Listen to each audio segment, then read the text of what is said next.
Shalom, shalom, yo soy Mari del Negro de Irure y soy estudiante de los del Camino. Y nuevamente por aquí, orgullosa de estar pues con ustedes nuevamente y estudiando lo que es la palabra del Eterno. Y evidentemente en esta semana estamos todavía en el conteo del Homer. Pero había una pregunta que me pareció bien interesante, la cual quiero compartir con ustedes y vemos pues juntos lo que es la respuesta.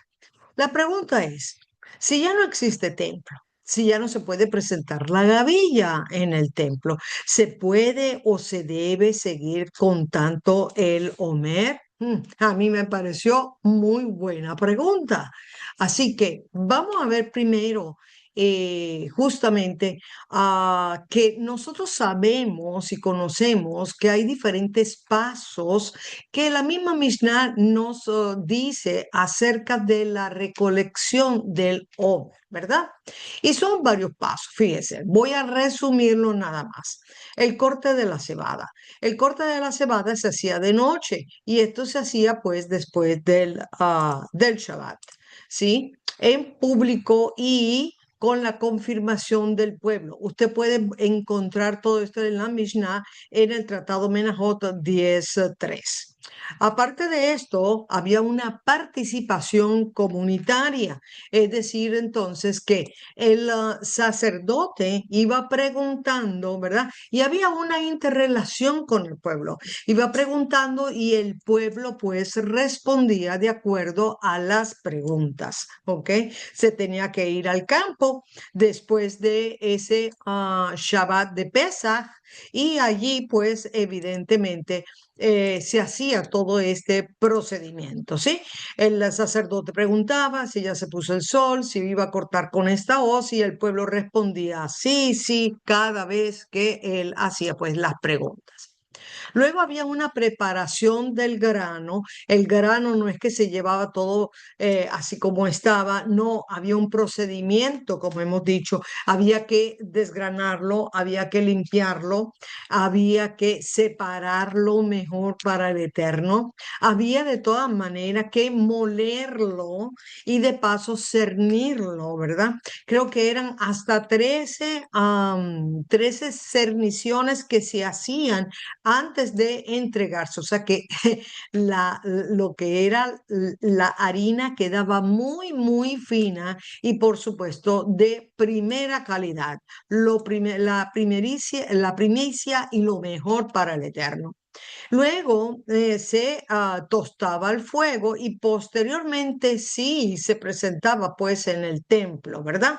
El sacerdote en la mañana pues lo mecía y aparte de eso pues había una parte que se quemaba pues en el altar y la otra parte era para los sacerdotes.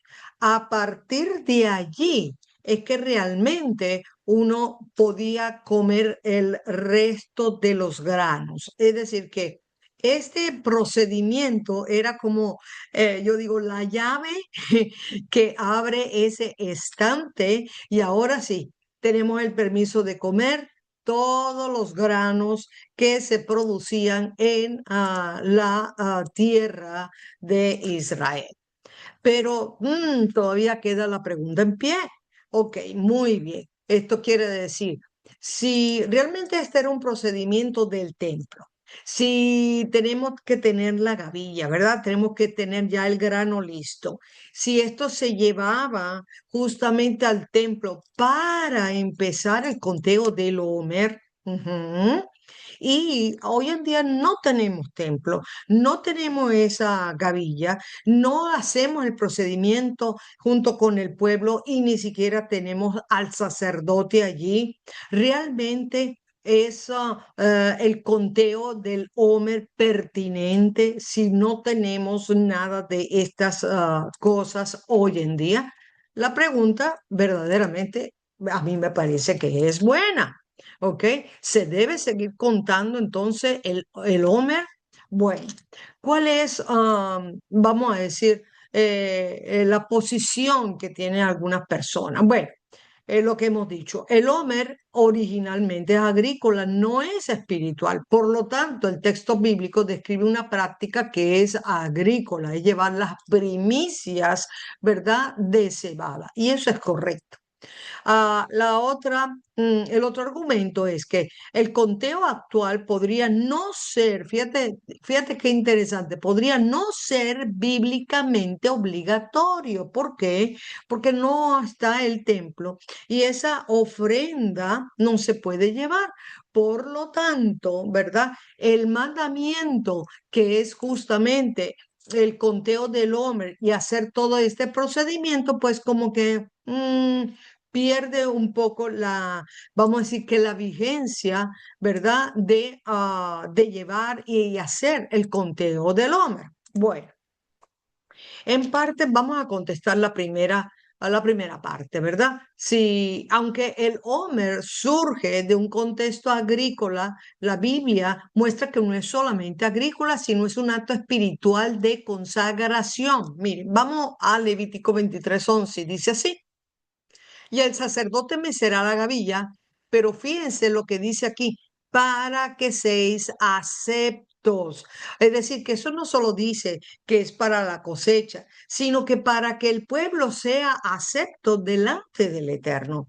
Es decir, que esto es algo agrícola, sí, definitivamente sí, pero tiene una parte que es netamente espiritual. Y lo dice el propio Levítico, ¿verdad?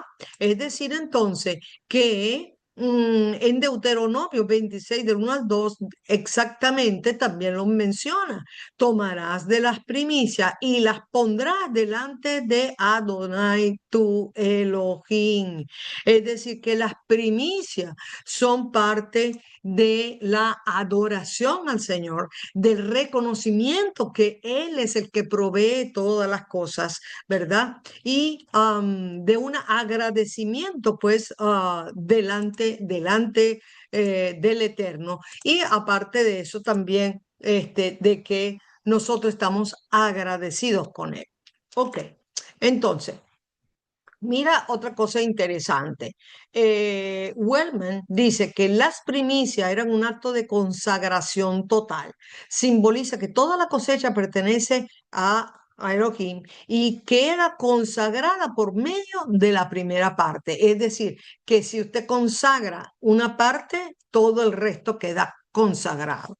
Jacob Milgrom, que es bien interesante también, aquí están las referencias, por cierto, usted la puede buscar, yo las pongo aquí abajo, ¿verdad?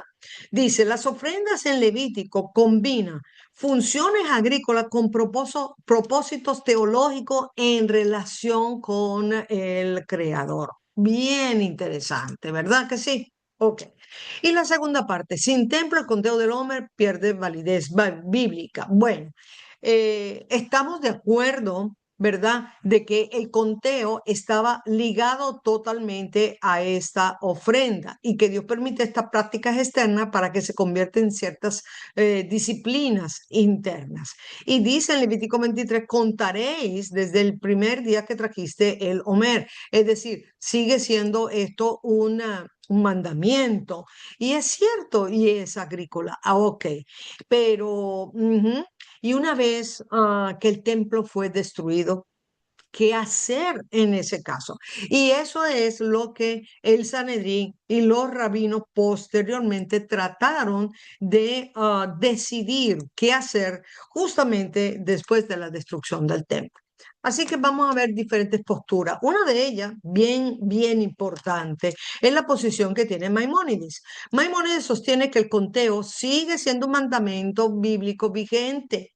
Este es un mandamiento que es el 306. Y fíjense que la ley dice así, usted puede encontrar esto en el libro del Teryat Mitzvot, donde están todas, va a decir, los mandamientos e inclusive la explicación que tiene de cada uno de ellos.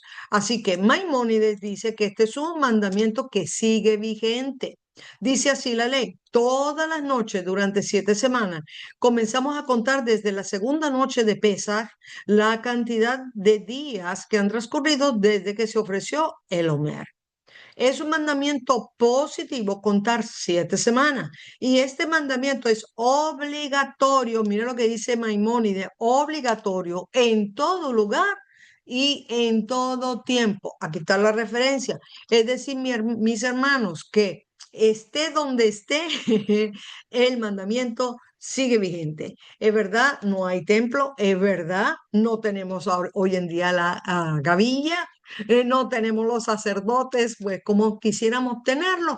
Esa es la posición que tiene Maimónides. Pero fíjense que hay otras posiciones. Por ejemplo, el Talmud, la Mishnah que ya vimos, y este rabino Cohen. El Talmud dice que tras la destrucción del templo, el conteo tiene un estatus B rabínico. En la actualidad, el conteo de Omer es solo una ordenanza rabínica. Aquí está la referencia. La Mishnah dice que el ritual original está vinculado al templo, como se realizaba el Omer. Bueno, todo ya lo que les comenté.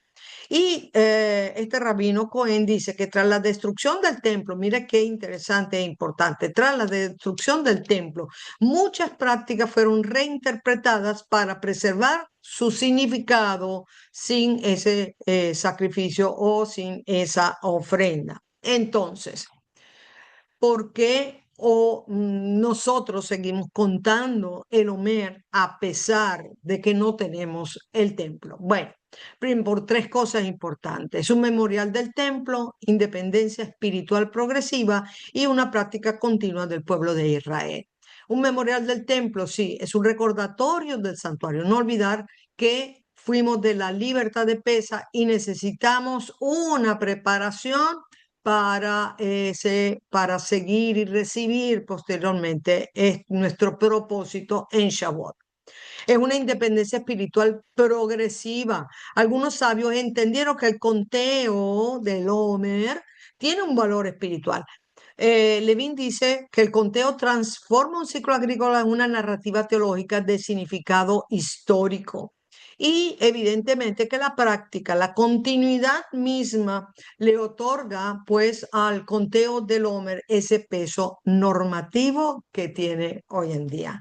Entonces, mis hermanos, creo que la respuesta, ¿verdad?, está clara. Nosotros seguimos contando el Homer. ¿Por qué? Porque primero es un mandamiento. Y segundo, a pesar de que no tenemos templo, a pesar de que no tenemos el sacerdote, a pesar de que no tenemos la gavilla, a pesar que no hemos realizado todo ese procedimiento que dice, que dice la Mishnah que se debe realizar para llevar esta gavilla, esta primicia, pues al templo. Bueno, como dice Maimónides, evidentemente este es un recordatorio y sigue siendo un mandamiento. Así que creo que lo podemos realizar y nadie nos puede impedir que sigamos contando y avanzando hacia el Sinaí. Shalom, shalom.